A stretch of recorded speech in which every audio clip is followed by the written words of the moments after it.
PNC News. Informação que gera valor.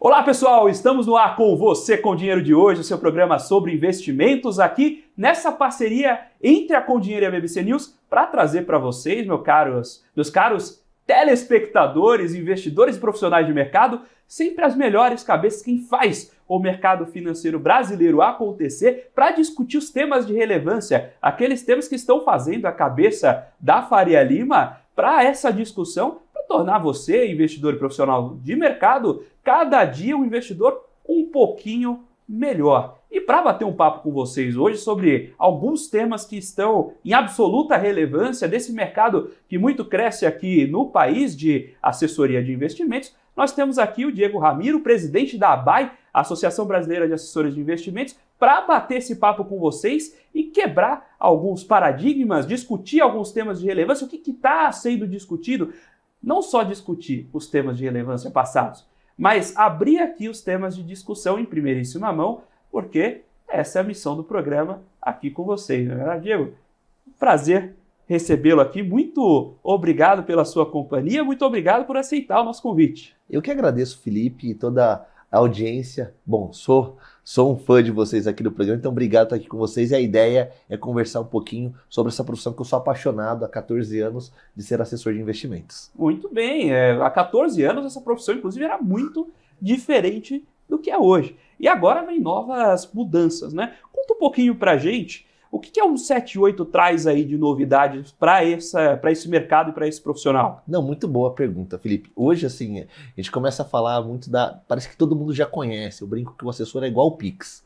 Ninguém conhecia tanto, ninguém nunca ouviu falar, não usava. Hoje todo mundo tem um assessor de investimento ou conhece a figura do assessor de investimentos. E a importância do assessor, eu gosto de dizer que ela foi sendo construída ao longo dos anos. Essa resolução 178 que você comentou, que a CVM promulgou em fevereiro e colocou em prática agora dia 1º de junho, trouxe algumas mudanças para as empresas de assessoria de investimentos, que são os antigos agentes autônomos. Muito aqui eu ainda tenho o vício de chamar empresas de agentes autônomos de investimentos, né? Quando essa profissão começou a nascer lá atrás, lá nos anos 2000, como a XP começou a crescer e começou a ter alguns primeiros, era escritórios de agentes autônomos. Então brinco que a 178 ela transformou os escritórios de agentes autônomos em empresas de assessoria de investimentos. Criou uma profissionalização. O ponto principal dessa 178, acho que é a questão da CVM, que é o nosso regulador, ele deu uma confiança e deu um profissionalismo para essa profissão. Com o 178 tem 3 pontos principais que veio nessa norma, que eu acho que é importante a gente destacar aqui. O primeiro é a questão de exclusividade. Até então, no passado, isso lá, para todo mundo entender um pouquinho, vou dar um passo atrás, tá? A 178, ela é a revisão da instrução que rege o assessor de investimento. Ela vem substituir a antiga 497, 10 anos atrás, onde a CVM foi muito mais taxativa. O assessor não pode ter mais sócio investidor, exclusividade, não pode atender clientes institucionais. Aquele mundo onde tinha muitos problemas, muitas reclamações com esse tipo de assessoria, que era muito voltada, como vocês vão lembrar, o mercado de renda variável. O agente autônomo era o quê? Era o corretor de bolsa. Era isso. Essa era a figura, todo mundo tinha. O agente autônomo é o corretor de bolsa. A 178 veio mostrar, não. Nós entendemos que vocês, profissionais, assessores, evoluíram. Vocês não são mais aquele só corretor de bolsa, compra e venda, que acabam indicando as operações de mercado de renda variável. Hoje vocês atendem na completude o seu cliente. Vocês hoje têm um serviço de fato, assessoria. E aí ela permitiu com o 178, a partir do dia 1º de junho, que eu posso hoje ter as empresas não mais exclusivas, posso trabalhar multiplataformas, então hoje a empresa de assessoria pode ter vínculo com casa A, com casa B, com casa C, não necessariamente única no que tange valores imobiliários. A possibilidade do sócio investidor, que é o que a gente antigamente chamava de sócio capitalista ou não agente autônomo, não assessor. Hoje é permitido ter um sócio investidor nessas companhias, que traz muito mais governança, eu gosto de falar isso. Para mim, esse é o principal ponto da norma, foi a possibilidade de se transformar em sociedade empresária.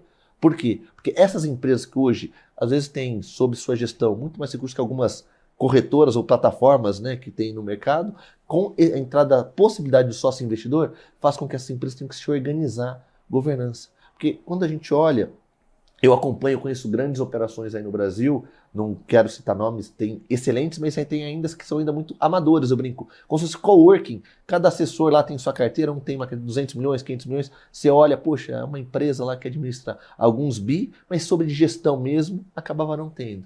Então, com a 178, a possibilidade do sócio investidor, vem essa governança. Então, questão da possibilidade de você ter o sócio, a multiplataforma que hoje você pode ter, e um ponto que ficou muito bacana, a CVM permite, não 78, deixou bem claro, que o assessor de investimento eles podem dar sua recomendação. No passado não podia isso, o assessor não podia. Tinha aquele conflito entre o assessor e o consultor, e até aqui eu vou aproveitar no teu programa. Ele só podia canalizar a recomendação vinda da corretora, não é isso? Exatamente. Era o vendedor do produto da corretora, era basicamente isso.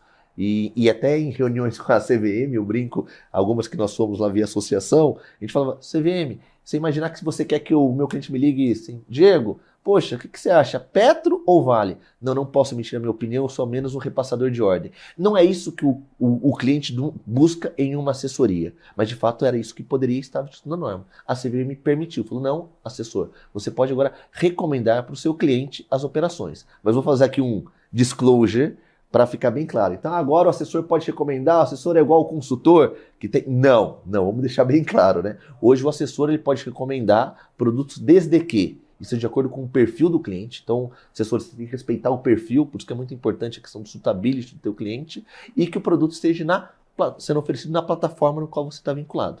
Então hoje qual que é a grande diferença entre o assessor e o consultor? O assessor faz recomendações apenas no universo da plataforma no qual ele é preposto, e o consultor pode fazer recomendação em qualquer esfera. Hoje o mercado não muda muito, mas aumentou. Então a 178 trouxe esse grau de profissionalismo que tanto esse mercado de assessoria buscava nesses anos todos. E o próprio termo assessoria de investimento é um termo que direciona o investidor. Porque o agente autônomo, se você tira do contexto do agente da plataforma, da corretora, mas você está passando na rua e vê uma placa escrita agente autônomo. O que isso diz para você? Pode ser agente autônomo de qualquer coisa. Né? Então, assessor de investimento já vai canalizando isso, já vai dando essa ideia.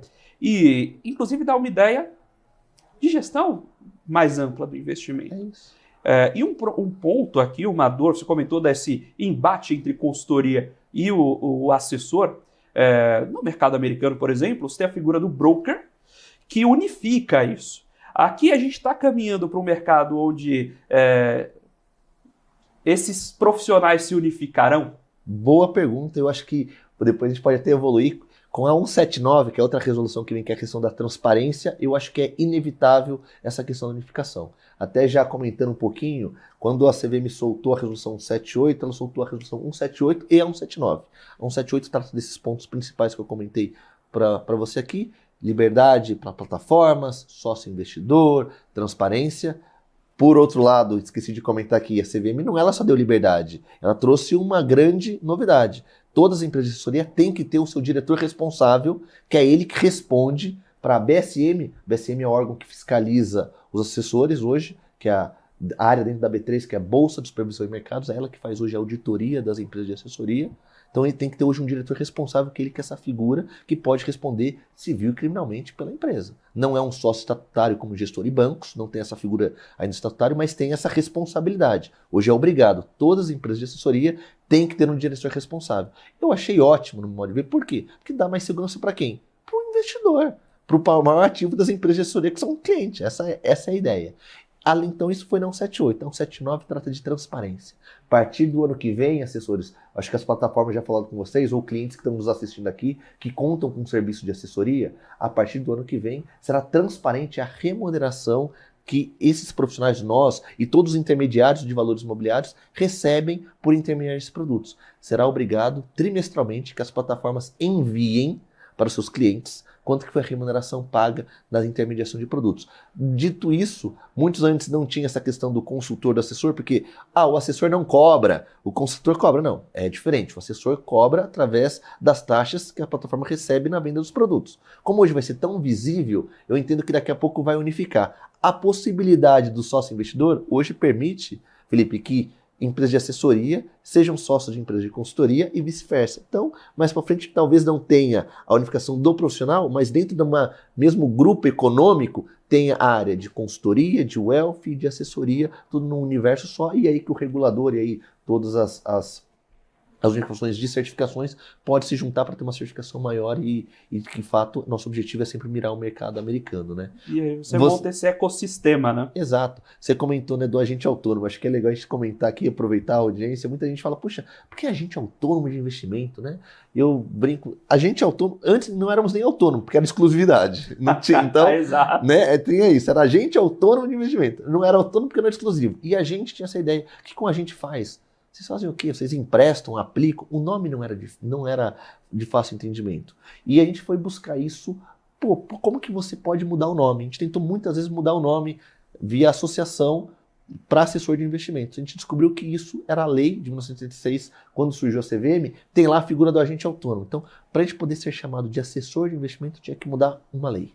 E conseguimos, no ano passado, a mudança da lei, no qual reduziu a taxa de fiscalização do assessor, bastante, quase 80% na pessoa física, mudou na lei, não é mais agente autônomo, agora é assessor de investimento, é muito mais fácil hoje um cliente entender o que um assessor faz. Acho que isso é legal comentar, e como você disse aí, essa questão da transparência vai trazer aí, quem sabe, essa unificação, não talvez no primeiro momento, mas vai dar o rumo para isso. O que na prática acontecia é que muitos sócios de escritórios montavam esse tipo de grupo econômico, essa estrutura, esse ecossistema, de maneira... Em contratos de gavetas, não era... Exato.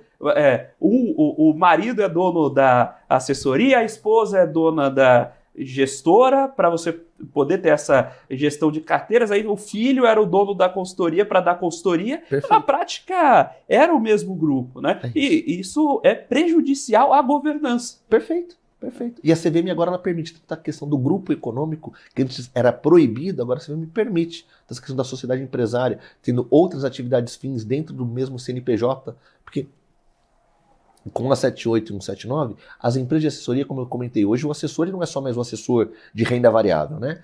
Eu brinco que o assessor ele nasceu, ele era assessor de renda variável, era isso. Ele fazia só isso.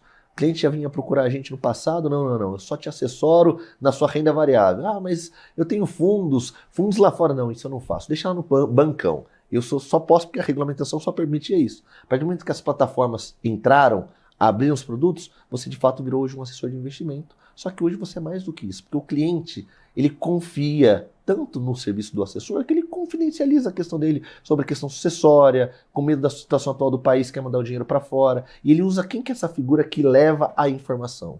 É o assessor. E hoje a CVM ela permite que no contrato social das empresas de assessoria eu tenha outras atividades fins que não apenas de assessor de investimento. Então, corretor de seguros, correspondente bancário. Hoje as grandes empresas de assessoria de investimentos é de fato uma assessoria de patrimônio, com 3 pilares: crédito, seguros e investimentos, oferecendo tudo com serviço de qualidade. Acho que esse é o principal, né? A CVM entendeu que esse profissional cresceu, a gente se especializou nesses anos todos e ela deu esse voto de confiança com a norma. E eu gosto de dizer aqui para quem está nos assistindo que é assessor, do mesmo jeito que a CVM deu, ela pode tirar esses direitos, porque a norma está sempre sendo revista.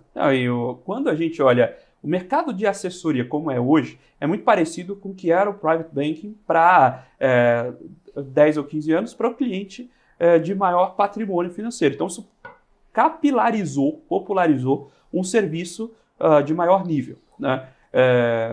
Quando a gente olha para hoje as estruturas de wealth, você tem concierge, você tem gestão patrimonial, gestão sucessória.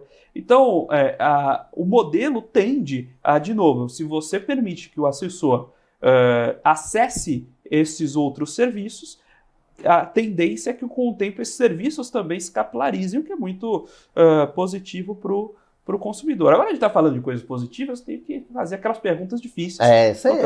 Viemos para isso, né? São tradicionais aqui no programa. E aí, como funciona? Tudo bem, a gente vai levar a transparência, e eu acho que isso é muito positivo na 179, mas como hoje esse mercado encara o incentivo adverso da remuneração via rebate? O que eu quero dizer? Boa. Se eu sou gestor de um fundo, meu fundo está indo bem, eu consigo captar com meus amigos. Ora, Se meu fundo está indo bem, eu consigo captar com meus amigos, eu não vou colocar na plataforma. E aí eu vou lá, capto em grande volume com alguns poucos players, cobro lá meu 1% de taxa de administração e ok. Se eu tenho um fundo e ele não está indo tão bem, eu tenho um incentivo a aumentar a minha taxa de rebate para conseguir incentivar a plataforma a disseminar meu fundo. Perfeito. Como isso... Aí perguntando para você que está dentro desse universo, está dentro da associação, como os agentes autônomos, como esses assessores de investimento têm visto essa política e como a gente pode desincentivar essa política de modo que a gente mitigue eventuais conflitos de interesse?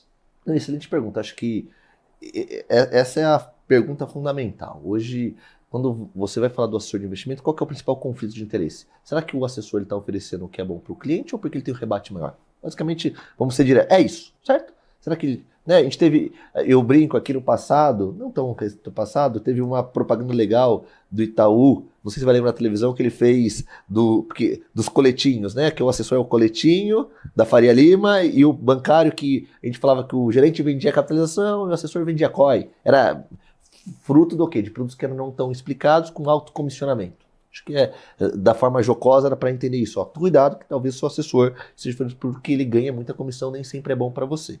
Isso acaba acontecendo e assim, é bom dizer que em qualquer profissão tem bons profissionais e tem profissionais ruins. O que eu acho que mitiga isso muito, Felipe, primeiro é a concorrência. Hoje no Brasil tem mais de 1.254 empresas de assessoria de investimentos. A partir do momento que você não está oferecendo um produto bom para o teu cliente, e hoje a informação está muito mais de fácil acesso.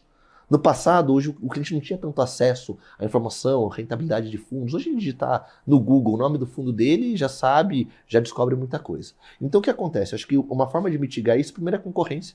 Hoje o cliente ele tem informação fácil, se não está entregando uma boa rentabilidade, o cliente migra, hoje você muda. A portabilidade hoje de ativos está muito mais fácil que no passado. Então hoje o assessor sabe que se não atender bem esse cliente, ele, para mudar, para pedir uma transferência interna para outro escritório, ou para sair de uma plataforma A para a plataforma B, ele vai muito rápido. Então esse é um primeiro ponto. E acho que o mais importante do que isso é hoje as plataformas elas estão muito mais transparentes na remuneração, tanto para o assessor como para o cliente. Porque apesar de não estar visível, que vai ser visível a partir do que hoje, regulatoriamente, se o meu cliente me perguntar quanto eu estou ganhando naquele, eu sou obrigado a falar, sempre fui.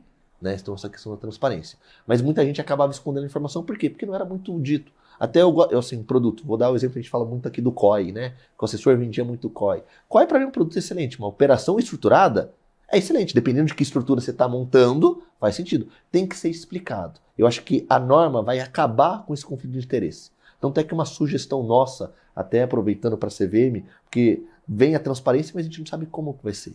Porque eu parto do princípio de que se eu der muita informação para o meu cliente, olha, esse fundo você me pagou R$1.000, outro foi 270, o que ele vai fazer com essa informação? Será que é isso que a CVM quer? De fato, o cliente quer saber quanto que ele está pagando? Ou, por exemplo, ó, cliente, cuidado, esse produto é autocomissionado. Esse é um produto de baixa comissão, fundo DI, porque hoje é uma gestão passiva, é baixo comissionamento. Esse fundo ou essa estrutura é autocomissionada, porque é uma estrutura... Tem que explicar, eu acho que a gente vai ver muita mudança nesse cenário. Mas eu acho que tudo vem. Por isso que a possibilidade de agora o assessor não cobrar mais rebate e ser o commission fee, né, da comissão, falar, olha, eu vou continuar te assessorando aqui, todos os rebates eu vou te devolver e hoje você vai me pagar uma taxa de assessoria. Hoje já é possível ser feito isso. Algumas plataformas já fazem isso, conheço a XP, Guide fazem, BTG vai começar com essa modalidade também. Então acho que é uma forma de mitigar. Mas não tem como, porque qualquer atividade comercial que tem comissão é inerente a ter sempre esse conflito de interesse. A minha única resposta para você é concorrência. Acho que a concorrência acaba com isso. Se eu sou um assessor que eu só foco nisso em não dar as boas taxas para o meu cliente, tentar ganhar o rebate, ele descobre isso rapidamente. Hoje está todo mundo conversando, vamos ver, poxa, ó, minha carteira aqui, como que tá? Pô, você tem esse fundo? Não vê esse fundo aí, tá indo super mal, pô, deu default, mas o cara botou mais para mim. Ou eu acho que fica muito sentido. Transparente, visibilidade e concorrência deve acabar com isso e manter os bons no mercado, né? A gente viu isso, a evolução até do próprio gerente de banco. Você vê que o gerente, a gente tinha muito um preconceito com isso. Você vê como evoluiu a figura do gerente, hoje ele oferece outros serviços, outros produtos. Por quê? Porque a gente entende que o cliente sempre era visto como o principal ativo. Às vezes eu só queria vender, não, agora eu quero manter. Mas eu acho que isso principal é amadurecimento dessa indústria de profissionais bons que estão vindo. Se a gente for olhar, hoje, no passado, quantos profissionais queriam ser assessores de investimentos? Não tinha. Ninguém, era muito jovem, que saía da faculdade, que quero ser operador de bolsa, quero assistir Lobo de Wall Street, quero virar assessor. Né? Hoje você vê private bankers abandonando posições, montando suas empresas de assessorias.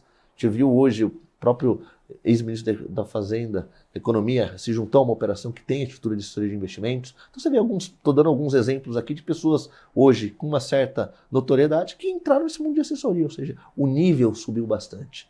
Então acho que, respondendo para você, mas tem que estar sempre diligente. E a associação fica sempre responsável. A gente gosta muito de se espelhar na Planejar, que acaba olhando todo mundo do consultor. Então a ABAI hoje tem a ideia de fazer o seu selo ABAI, para mostrar que são aquelas operações que têm ética, que seguem com transparência as informações. Acho que esse é um mercado que tem que ser amadurecido, ainda é muito jovem.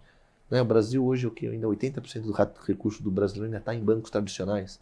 Então, fechamos o ano passado quase 1 trilhão em poupança ainda. Então tem muito a ser percorrido, e esse mundo de assessoria hoje, essa briga que a gente viu na Faria Lima recentemente entre plataformas, estão falando de pegar o quê? 15%, 20% do mercado? 80% ainda está no banco tradicional. Então tem ainda esses 80% do brasileiro que precisa acessar esse mercado, e como que vai acessar? Com aqueles que forem os mais éticos possíveis nesse mercado. Você comentou do universo, né? A gente fez um levantamento recentemente, que a participação de fundos com mais de 1.000 cotistas por investidores via conta e ordem, né, que são esses investimentos de plataforma, há 10 anos estava na casa de 0,5%. 0,5%. Hoje está em 15%. Ou seja, cresceu muito a participação, cresceu 30 vezes, mas ainda é de longe a menor fatia. Ainda muito concentrado esse mercado, e tem aí um espaço muito interessante para ser desbravado. Né? E aí você também comentou sobre essa participação, sobre como ser transparente. Né? Você até me lembrou aquele selozinho do açúcar, né? Alimento com alto teor de açúcar, que sempre teve lá escrito, só que as pessoas não entendiam. Aí agora falam, não, coloca o carimbo, é evolução. A mesma coisa aconteceu para a marcação a mercado. Eu conversando com um outro assessor, que ele comentou que quando saiu marcação a mercado, viam os clientes desesperados, falaram, olha, mas eu pensei que eu tinha tanto, tenho tanto outro. Falou, de fato, essa carteira que você trouxe de fora tinha aqui um fundo que não era isso que valia. Né? A mesma coisa para título de renda fixa direto na carteira. A gente viu casos. E aí a gente vai também aprendendo a como usar essa maior transparência. Né? E a legislação vai se adaptando. Às vezes o telespectador pode pensar que, poxa, o pessoal fez a legislação errada porque ele era... o legislador é ruim. Não é isso. É que, às vezes, o universo não existe. Essa discussão não existe. Assim como aconteceu, você pode contar melhor que eu, com a legislação do Simples. O Simples não embarca a profissão de assessor de investimento, porque quando o Simples foi criado, não existia esse debate. Não é verdade? Então, o legislador nem conhecia, gente, ele nem sabe o que é assessor de investimento. Assessor do quê? Não sabe o que a gente é, né? Então, bem falado aqui, o Felipe está comentando aqui, que é uma das principais pautas da associação, é o enquadramento do Simples Nacional. Hoje os profissionais não podem. A gente foi atrás, a gente vai muito a Brasília para poder conseguir. A nossa questão é, como que eu faço o assessor se enquadrar no Simples? Tem a lei, projeto de lei do Simples Nacional, então tem que incluir o assessor. Vamos lá entender por que o legislador não foi. Porque ele colocou o corretor de seguros, colocou o corretor de imóveis, mas não colocou o corretor de investimentos, vamos dizer assim, né, no termo. Por quê? Porque ele não conhecia. Então hoje a gente tem um trabalho muito forte na associação de ser enquadrado. E o legislador ele tem uma dificuldade de entender que o assessor ele não é a plataforma. Ele confunde muita gente. Não, vocês são umas empresas muito grandes. Disso. Não. O cliente nem é nosso, né? Vale dizer que o cliente é da plataforma. Nós somos ainda questão de preposição. O assessor ele faz serviço de assessoria, mas o cliente é da plataforma no qual ele está vinculado. Então, a gente mostra, a gente até traz exemplo. Olha, a corretora de seguros, ele não é a seguradora. O corretor de investimento, o senhor não é o banco, não é a plataforma. Então, a gente acabou fazendo esse trabalho e tem hoje um projeto de lei que está tramitando para enquadramento do assessor no Simples. Isso é uma pauta nossa muito forte e principalmente agora com a reforma tributária. A gente está muito preocupado, Felipe, enquanto para os assessores, e até digo os assessores que ainda não começaram a se debruçar, devem ficar preocupados, porque hoje não temos nenhum regime de exceção, então os assessores vão estar uma alíquota, se sair do jeito que está, a partir de 25% ou 28% de imposto.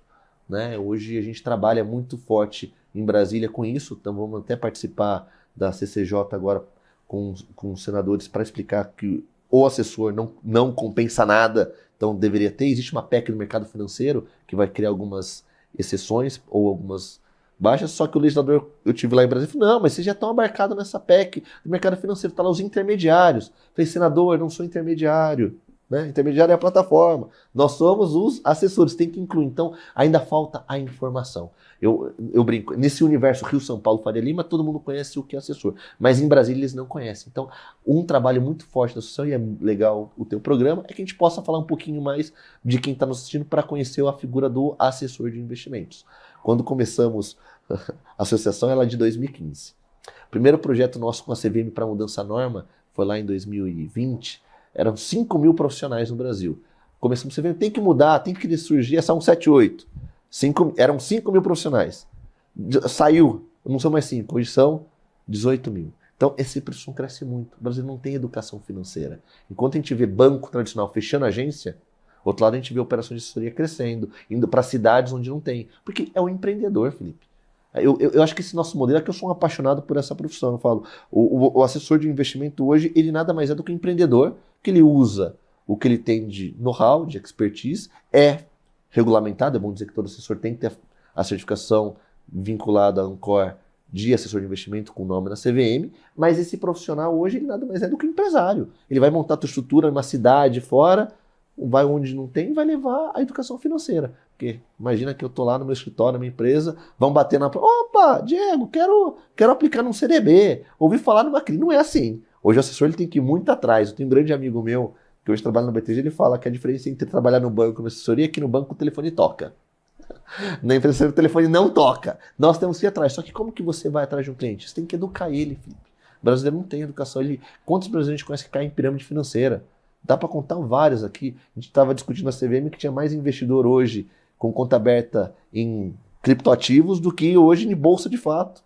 Né? Se for olhar esse crescimento, porque o brasileiro não gosta daquela ideia de quero ficar rico, mas não em 30 anos, quero ficar rico amanhã. Então cai nessas... Estavam até fora do ar comentando algumas empresas aí, micros do mercado, que muitos entraram, por quê? Porque é o ganho fácil. E aí, para mim, está a importância do assessor de investimento. Tem que ser o profissional que vai educar o brasileiro. A CVM entendeu isso e por isso deu essa norma mais abrangente para a gente poder trabalhar e atuar. Só que, como tudo, tem que separar o joio do trigo. Tem bons profissionais, tem ruins profissionais. Acho que a concorrência vai trazer esses benefícios para a gente. Agora, você comentou que a diferença do escritório de assessoria para o banco é que no banco o telefone toca.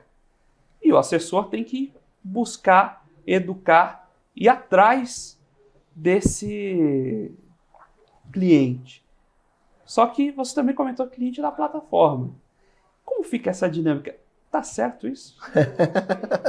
A gente faz aqui, tá aqui pra fazer pergunta difícil. Bom, jogando para nossa sardinha, não tá certo, né? Porque o que a gente fala muito, claro que hoje a CVM ela é muito clara, ela está aqui para defender o cliente. Então quem que é responsável, porque quem que é responsável pelo cliente, e aí não é só, né, a gente tem que olhar a toda a segurança que tem por trás, não é simplesmente se está sendo feita uma boa recomendação ou não, é mais do que isso, onde está sendo depositado esse dinheiro, né, toda a questão da fidúcia desse recurso, tem uma estrutura, LGPD, toda uma estrutura que quem dá isso não é o assessor, é a plataforma, é o banco. Então, dá um exemplo lá, minha empresa é vinculada ao BTG. Então, quem dá toda a estrutura da conta é o banco BTG Pactual. Eu só faço assessoria. Ou mesmo coisa da XP, no Safra Invest. Tem uns grandes bancos que acabam fazendo e a gente até comentou que o brasileiro gosta disso. Então, essa estrutura, quem dá é a plataforma. Por conta disso, o cliente abre conta nessa plataforma. E o assessor dá assessoria. Então, na prática, o cliente é da plataforma. Mas, de fato, ele é da plataforma mesmo? Ele não é. Vide que a gente viu vários casos aí de empresas que mudaram da casa A para B e levaram bilhões de reais quando fizeram as suas migrações. Porque apesar do cliente ser da plataforma, porque a conta está na plataforma, ele não está lá porque a conta dele é na XP, no BTG, no Safra. Ele está lá porque ele é assessorado pelo Felipe, pelo Diego. Ainda tem essa questão da pessoalidade. Esse nosso mercado é muito da pessoa. Então, de fato, não é. A gente brinca hoje na associação que a gente tem um objetivo de mostrar e em conversa até com a CVM, você entende que o cliente é do assessor. Isso é de fato. Mas na prática, ele é da plataforma porque a conta está sendo aberta lá. Algumas empresas, vocês viram que acabaram mudando. O que eles fazem para fazer de fato o cliente ser deles? Abre uma gestora. Hoje a gente está vendo que a 178 ela permite essa evolução. Nasci como escritório de agente autônomo, eu e o Felipe somos 2 pequenininhos, unipessoal, começamos a criar uma equipe grande, temos vários clientes. Opa, então vamos montar um sonho empresário, trazer um sócio aqui para capitalizar, muitos clientes, esses clientes aqui viram identidade comigo, posso me transformar numa DTVM, posso abrir uma plataforma, a gente viu alguns escritórios virando corretoras agora, a EQI foi o primeiro que saiu do mundo autônomo e virou, e aí o cliente virou da plataforma. Acho que é uma evolução que tem. Mas acho que, respondendo para você, pode ser na prática da plataforma, mas de fato é dos assessores, e a gente briga muito nisso. Já teve algumas questões jurídicas e tem embate pro lado A ou pro lado B, mas jogar por sardinha não. O cliente é nosso mesmo, que a gente foi lá e captou. Maravilha, estamos batendo esse papo aqui sobre o mercado de assessoria de investimentos, batendo esse papo aqui com a mediação da ABAI, para ouvir um pouco dessa voz, ouvir o que está por vir e quais são as dores e as perguntas também dessa profissão, como essas respostas estão sendo desenhadas ao vivo por quem faz esse mercado acontecer. Agora nós vamos para um breve intervalo, daqui a pouquinho a gente está de volta com mais Você com Dinheiro. PNC News. Informação que gera valor. O que impacta a economia e o mercado global. Aqui no BMC News você acompanha em tempo real a abertura do mercado e todas as movimentações do mundo dos investimentos. Notícias acompanhadas de opiniões de grandes especialistas para ajudar você na melhor tomada de decisão na hora de investir. Eu, Paula Moraes, estarei com você de segunda a sexta, às 9h30 da manhã, no BMC News. PNC News. Informação que gera valor.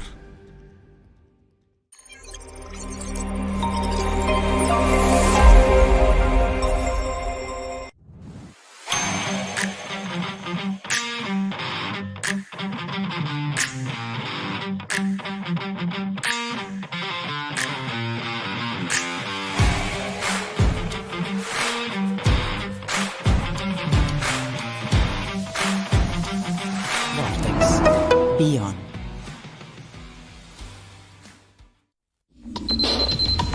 O que acontece no mercado financeiro no Brasil e no mundo está na BMC News. São 24 horas de programação para ajudar o investidor na melhor tomada de decisão.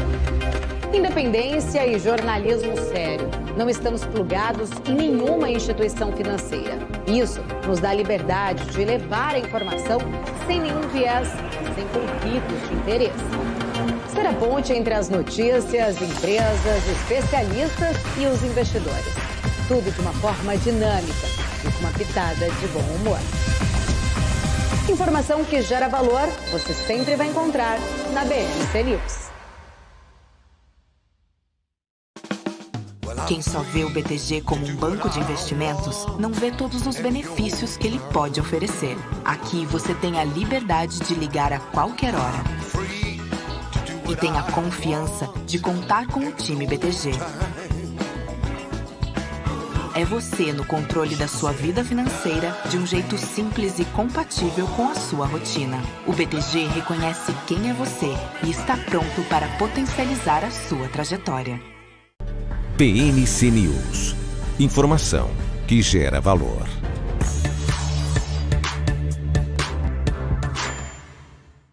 Olá pessoal, estamos de volta aqui para o segundo bloco do Você com Dinheiro de hoje, batendo papo sobre a carreira, sobre esse mercado de assessoria de investimentos, com o Diego aqui, presidente da ABAI, né, que nos deu a honra da participação dele. Aliás, muito elegante aqui na participação do programa, né? Então, a gente como diriam em outros talk shows, né? Esse é o padrão de elegância que eu espero no Você com Dinheiro. Né? Chico, voltando aqui para os assuntos sérios, né? A gente comentou no último bloco essas mudanças que vieram até hoje na regulação e que estão entrando em vigor com a 178, porque ela entrou em 1º de junho. Então a gente não sentiu ainda, a gente nem pôde, digamos assim, assentar as mudanças no mercado. Perfeito. Agora, o que tem por vir ainda? O que vocês, ainda nessa primeira rodada, vocês têm conversado com os assessores? O que já surge de inovador que a gente já precisa voltar a discutir? Boa pergunta, né, Felipe? Primeiro que assisti outros programas, eu vi o dress code, falei, não posso vir de qualquer jeito nesse programa aí de alto nível. Então, vim preparado. Eu brinquei, estamos até tom degradê aqui, né? Estamos ambos de azuis aqui hoje. Mas voltando para os assuntos sérios que você comentou. Hoje, a 178, eu comentei aqui com vocês nesses blocos, né? É uma construção, foi uma evolução. E como tudo, no mundo empresarial, a velocidade é muito mais rápida que o mundo hoje governamental, regulatório. Então, tudo que a gente foi pedir para a CVM não era de hoje. Já são dores há 4, 5 anos atrás. Então, muita gente vinha, assessores iam perguntar, poxa, lá na BAE, vocês não estão na CVM conversando isso? Não, 78 vai vir isso. A gente falou, pessoal, o regulador, quando ele abriu a audiência pública, ele abriu só para 3 temas. Transparência, exclusividade e modelo societário. Tinha outras coisas que nós queríamos ter incluído para melhoria, mas não deu. Então, outros assuntos ficaram parados na pauta. Um dos principais pontos que a gente vê hoje na norma que faz sentido, que hoje não está sendo abarcado, é a questão dos investimentos internacionais.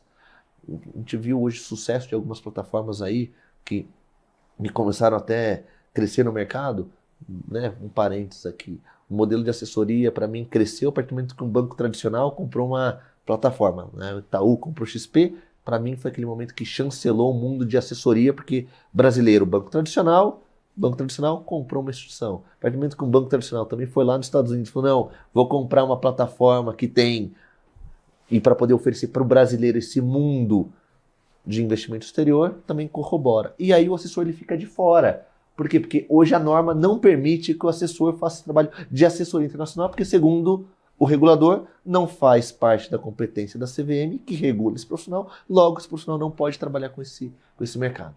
Então, hoje um dos principais pontos que a gente quer atuar hoje junto ao regulador e ao mercado é como que esse profissional pode atuar de fato assessorando não agora apenas ativos no Brasil, que seja também ser o assessor global, que hoje é. Hoje o assessor nos Estados Unidos ele pode, os FIAs da vida, os RIAs da vida, ele pode assessorar o cliente dele em qualquer lugar do mundo e ganhando rebate de qualquer mercado que ele acaba atuando.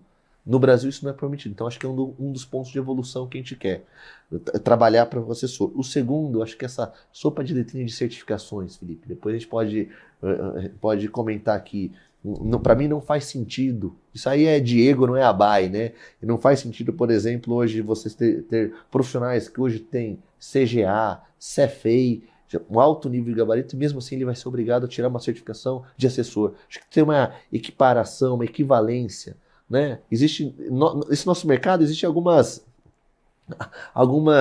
incongruências. Para ser assessor, você precisa fazer a prova na Ancor de agente autônomo. Mas para revalidar essa certificação, no passado podia fazer CPA 20. Bom, se o CPA 20 já servia para revalidar, por que já não serve para começar? Então tem algumas regras que a gente vai chegar nesse mundo, a gente estava até discutindo entre convergir o mundo de consultor, assessor, numa única estrutura. Eu acho que esse mundo de certificações é um ponto que a gente quer atacar também, porque eu acho que é muita caixinha separada que um poderia gerar uma equivalência para outro nesse mundo. Então são 2 pontos que conversam conosco sobre as certificações, sobre a questão de investimento no exterior, são os pontos principais aí que eu acho que tem que ser conversado. E fora isso, os tradicionais de sempre, que é como que vai vir a transparência, né? A gente estava comentando fora do ar no intervalo que essa norma 17879 ela está sendo construída agora, mas a prática dela a gente vai ver nos próximos 6 meses. Estamos falando de transparência, algo que só vai começar em janeiro,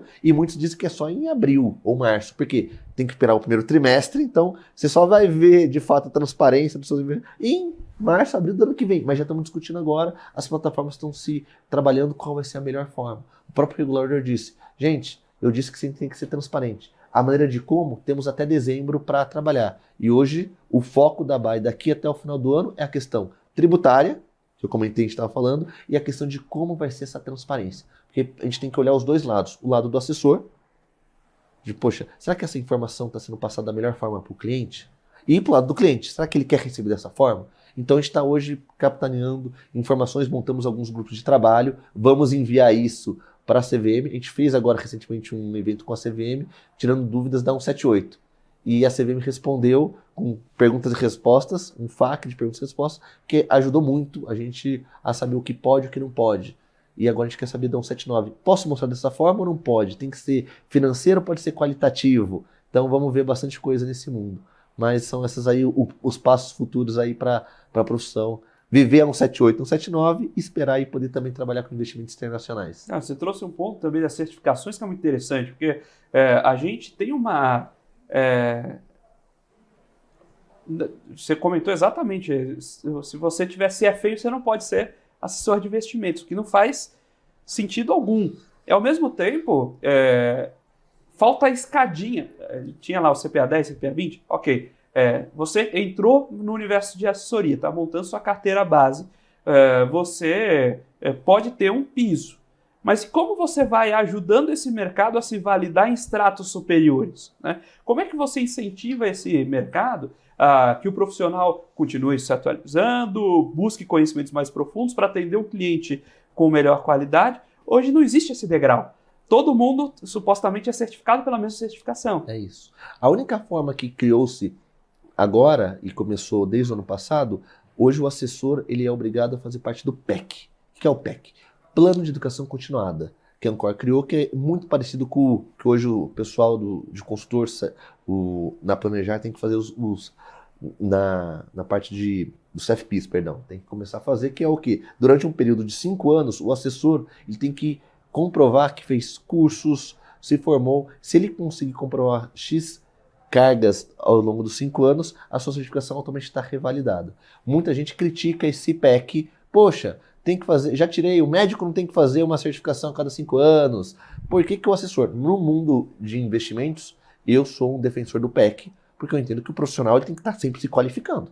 Eu falo, quando eu comecei há 14 anos atrás, não existia Bitcoin, eu não tinha que questionar meu cliente em criptoativos, não existia essa possibilidade de investimento exterior, eu era basicamente, tinha 280 empresas na bolsa só para eu analisar, era um mercado muito fácil. Hoje tem ETFs, fundo imobiliário, FIPs, fundo imobiliário C-tipado, a sopa de letrinha enorme, que se eu não me especializar e se eu não estudar, por que o cliente está conosco? Porque ele entende que esse profissional, ele sabe. Então, acho que o PEC vem ajudar, Felipe, é a formação desses assessores, mas não resolve essa questão sua do degrau, que eu acho que é principal. O mesmo nível para o que está começando para vender fundo, para o mesmo assessor que vende operação estruturada, monta derivativos, está tudo no mesmo caixinha. Acho que é um ponto, a gente já discutiu isso com a CVM, começamos com esse ponto também, e acho que um degrau de certificações seria interessantes. Maravilha. E quando a gente olha histórico, né, da sua profissão, você comentou que tinha a figura do corretor ali de ações, né? Esse corretor independente que operava só renda variável. Mas você vê que figuras que sobreviveram, né, essa mudança histórica de mercado, já tinham um pouco do que a gente conversa hoje, que é o necessário para você continuar montando essa carreira. Ou seja, já eram assessores que olhavam outros produtos, já eram assessores que pensavam na rentabilidade do cliente de maneira um pouco mais saudável.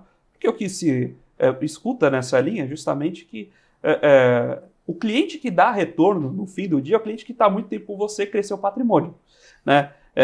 Se você conseguiu ali... Não, mas tem o ROA fantástico da carteira do meu cliente. Aqui eu tenho um cliente de R$1.000 e que eu ganhei R$100 com ele no ano. Você tirou 10% da rentabilidade da carteira dele e você continuou mal servido de receita também.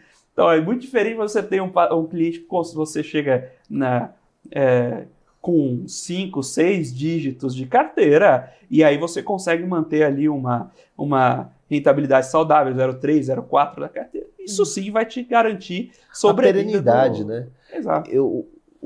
Acho que assim, o difícil da profissão do assessor, acho que quem está nos assistindo não é só assessor ou cliente, mas quem quer virar ser assessor, acho que eu sempre gosto de dar um toque. É uma profissão que ela tem que exigir resiliência. Porque você pode muito bem ganhar fácil. Poxa, vou cobrar um ROA alto da carteira, vou girar, né, no termo nosso aqui, vou girar esse cliente, vou fazer. Mas a vida é curta, você perde, hoje a concorrência é muito alta, então é um trabalho que de fato demora muito para ganhar dinheiro, porque você ganha pouco, mas em escala, a partir do momento que você cresce. E eu estou comentando isso com você, porque muita gente quando migra para essa profissão, migra de uma forma errada, acha que, poxa, eu vou sair ganhando rios de dinheiro. Não, hoje o assessor, ele trabalha com ROAs menores, mas ele entende na completude, então ele ganha sempre um pouquinho, sempre. Eu estou comentando isso com você porque quando eu montei a empresa lá em 2009, nós éramos monoprodutos. Eu brinco que eu ganhava muito dinheiro naquela época com pouco cliente, porque a gente trabalha, quem vai do mercado vai lembrar que a gente cobrava a tabela Bovespa. Toda compra e venda era 0,5% mais 25 e 21. Eu lembro até hoje. Então, no mês lá, na carteira, lá você tem uma carteira lá de 3 milhões. Poxa, você comprou, vendeu 4 vezes, girou 12 milhões, 0,5%. 6 mil aí sem fazer nada. Só comprar e vender. Era assim. Aí todo mundo trabalhava dessa forma. Assessor de investimentos era só assessor de bolsa. Começaram a chegar MyCap da vida, Mirai, Home Broker 1,99, 99. Fala, e vai acabar o mundo do assessor. Não vai mexer, o assessor de investimento não vai ganhar dinheiro. Porque agora o que ele fazia, monoproduto, agora vai ganhar. Aí foi o que você comentou aí. Poxa, o assessor falou, opa, não posso ser só assessor de bolsa, de renda variável. Tem que começar a trabalhar outros produtos. Aí ele começou a trabalhar com fundos, renda fixa, aí começou a trabalhar com esses outros produtos e começou. Os assessores que perceberam que começaram a ganhar menos, saiu do mais para o menos, mas empreendedor, esses hoje são as empresas grandes que a gente vê no mercado. Então, o que eu quero dizer com isso? Ser um assessor de investimentos tem que entender que o seu principal objetivo é o quê? A sobrevida do seu cliente. Você tem que fazer o seu cliente crescer. Eu falei, é um win-win situation. Tem que ser o seu cliente ganha dinheiro, ele primeiro ele vai te indicar, porque você também tem que captar. Hoje não tem mágica. Não é só ROA 0,2, 0,3, 0,4. Você tem que captar dinheiro. Mas como você capta? Você só capta se você entrega resultado. Esse mundo aqui está muito mais difícil. Quando eu tirei a certificação em 2008, tinha 570 assessores no Brasil. Hoje eu comentei, já passamos da barreira dos ativos em plataformas quase 18 mil. Então você vê como tem concorrente, tem muita gente boa nesse mercado. Mas é um ponto aí de atenção para todo mundo que quer. Não é uma profissão que você vai entrar e vai ficar rico da noite pro dia. Tem que montar uma carteira, confiança. Comentamos aqui de empresas, de pessoas do mercado que tiveram confianças e por alguns motivos perde a confiança muito rápido. Eu estava falando aqui algumas empresas aí no Brasil que eram tidas como os bidas e hoje perdem a confiança. O assessor é a mesma coisa. Você cria como uma notoriedade, para você perder a confiança do seu cliente é muito rápido. Então, não tente pelos atalhos. Acho que é bonito falar isso, mas na prática, conheço muita gente que foi por atalho, ganhou muito dinheiro em 2 anos e hoje já está fora do mercado. Isso nosso mercado é muito pequenininho também, né, Felipe? Não, é um jogo muito de reputação. A gente está falando isso. É bom você trazer esse ponto. E o que acabo vendo esse mercado como um forasteiro, né? Então eu vejo muitas dessas casas surgindo e se dispersando. E isso aqui não é só o bonito de se dizer o jogo moral, esse é o jogo prático, que o mercado de investimentos é um mercado de reputação. Se você perde a sua reputação, você está fora do mercado. Então não adianta você falar, mas eu vou ser muito esperto aqui, cara. Não vai ser muito esperto muito tempo. Não vai. Como é que vocês têm visto essa onda? A gente falou de ciclos, né? Formação dos grupos econômicos, assessores que viram gestoras. Como é que vocês estão vendo essa onda da migração de alguns desses grandes escritórios para o formato de corretoras? Essas corretoras são plugadas a outras corretoras. Uhum. Como isso tem se formado? Quais são os pontos positivos e, eventualmente, as limitações para o assessor que faz esse caminho? Boa pergunta. Eu entendo, isso é uma opinião minha. Eu acho que as plataformas que hoje as empresas de assessorias que viraram hoje corretoras plugadas embaixo de outros, né? A gente tem alguns exemplos recentes que fizeram isso. Eles fizeram por quê? Porque se a gente for lembrar, a gente comentou aqui da 178.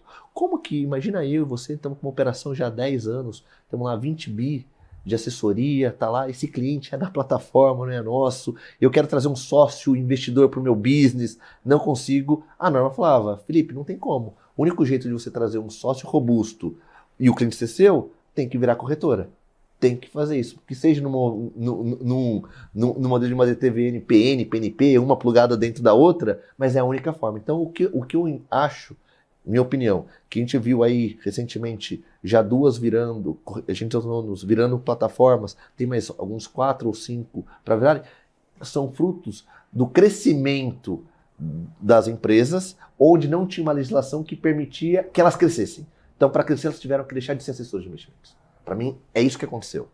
Não é que, como a gente está falando da escadinha, eu penso assim, qual que é a escadinha de uma empresa de assessoria de investimento? Nascemos eu e você, pequenininho, 10 clientes, 20, trazemos mais 2, 3, 5, montamos uma empresa, trazemos um sócio investidor, hoje é permitido, vira um grande distribuidor. Se depois de um certo tamanho eu quiser de um grande distribuidor virar uma corretora, porque eu vejo que tem algumas outras receitas que eu não ganho, ou porque eu acho importante o cliente ser meu de fato, não só no sentido que ele confie, mas na prática, eu migraria. Isso que aconteceu no passado, eles não tiveram a opção. A única forma de crescer com um sócio foi saindo do modelo, que eu acho até um pouco perigoso. Porque muitos que viraram, eu torço muito para os que já viraram, acho que é bonito a gente ver que nasceu, a gente autônomo, viraram hoje gestores de plataformas de corretoras, mas muitos não sabem do business, que é um outro business.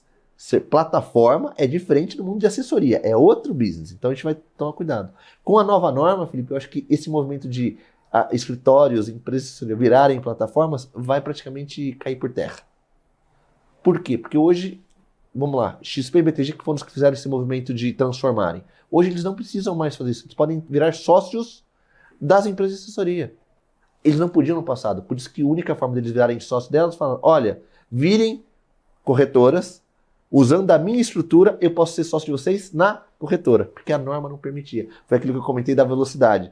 Nós, empresários, somos mais rápidos do que a própria norma. Como que eu vou buscar isso? Então acabou. Então eu falo que a norma que veio hoje permite que eu cresça sem me descaracterizar. Eu não vou deixar de ser assessoria de investimentos.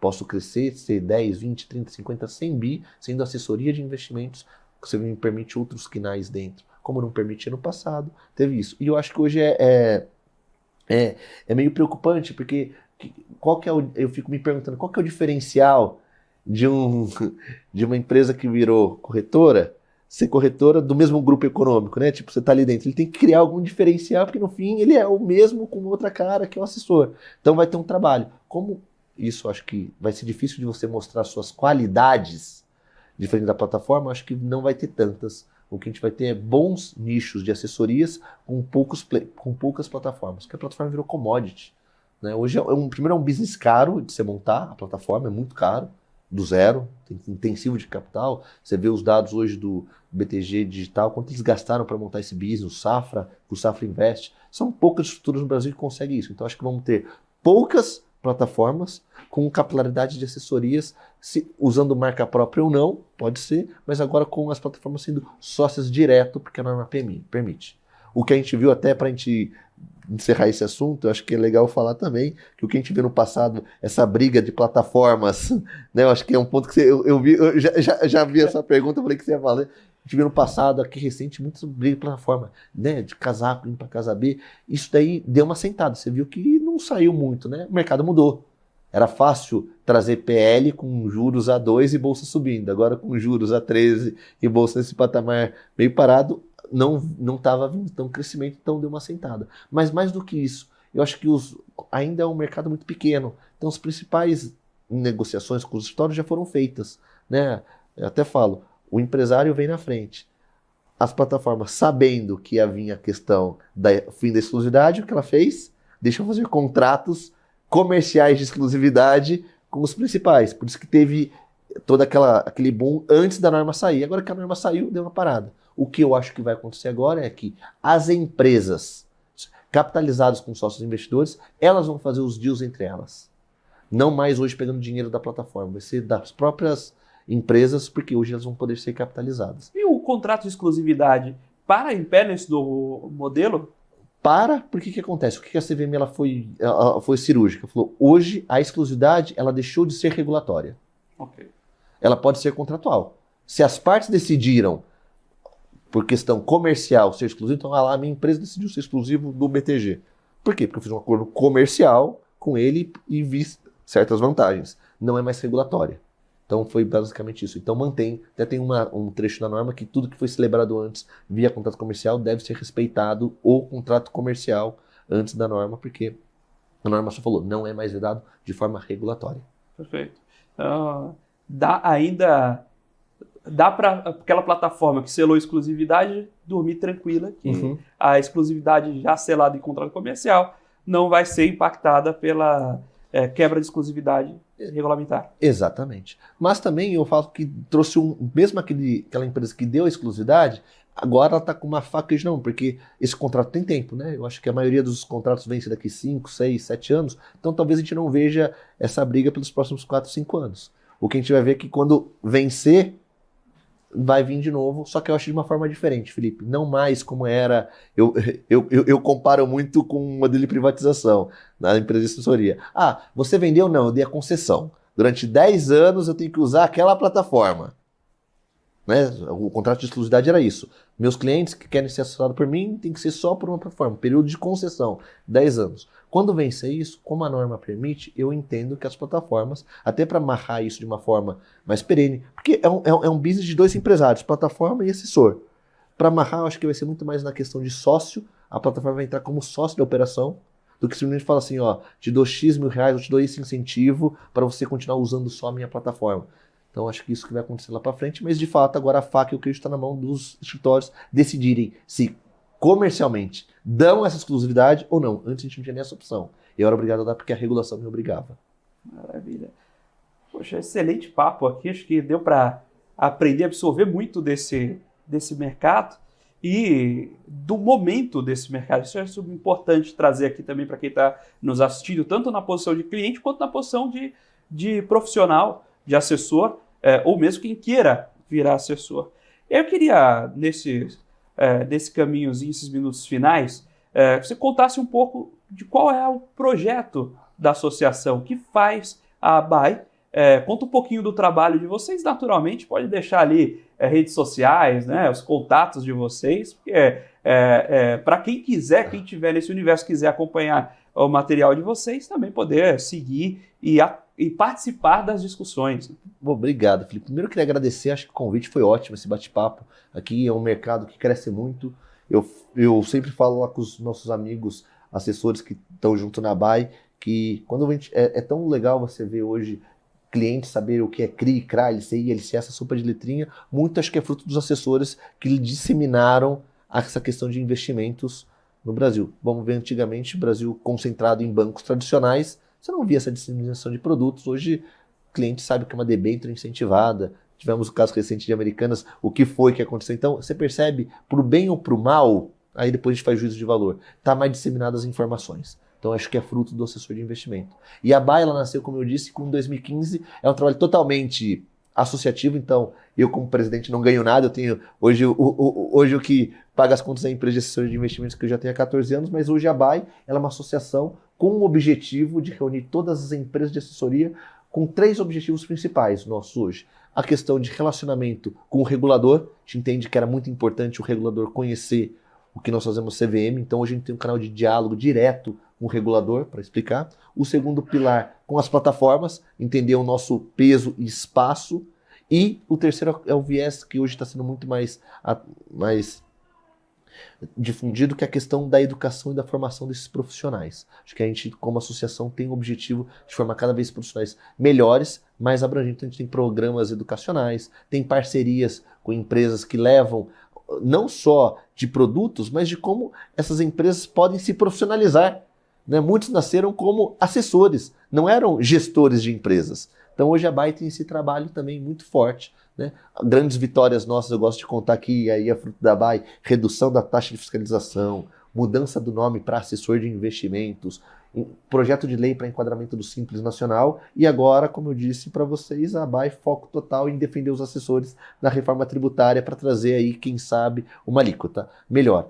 E só para um parênteses aí, e na questão também de trabalhista, porque hoje nas empresas de assessoria passou a possibilidade de você trazer o seletista, que antes até então não era permitido. Então a gente vai ter um outro trabalho também de empresas contratarem. Então, Felipe, acho que é um pano para manga, daqui um ano a gente bate um outro papo e fala, Diego, volta aqui para falar como que está esse mercado que muda constantemente. Não, sem dúvida, já está convidado. A gente completou um ano de programa recentemente, que no segundo ano a gente tem a sua participação aqui para falar um pouco sobre esses assuntos e trazer o que se atualizou. Será uma honra. Muito obrigado pela sua participação. Eu que agradeço. Muito obrigado, ABAE, por ceder aqui a participação do Diego. E muito obrigado a você, investidor, telespectador aqui do canal, pela sua companhia, pela sua audiência. Esse programa é uma parceria entre a Com Dinheiro e a BBC News para trazer para vocês, investidores e profissionais de mercado, sempre as melhores cabeças, quem faz a Faria Lima acontecer, para esse bate-papo com vocês e colocar na cabeça de vocês essas discussões que estão na cabeça do mercado. Nós vamos ficando por aqui com Você com Dinheiro de hoje. Muito obrigado pela sua companhia, pela sua audiência. Até a próxima.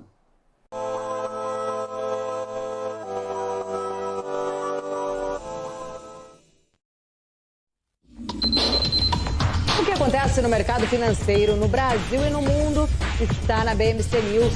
São 24 horas de programação para ajudar o investidor na melhor tomada de decisão. Independência e jornalismo sério. Não estamos plugados em nenhuma instituição financeira. Isso nos dá liberdade de levar a informação sem nenhum viés, sem conflitos de interesse. Ser a ponte entre as notícias, empresas, especialistas e os investidores.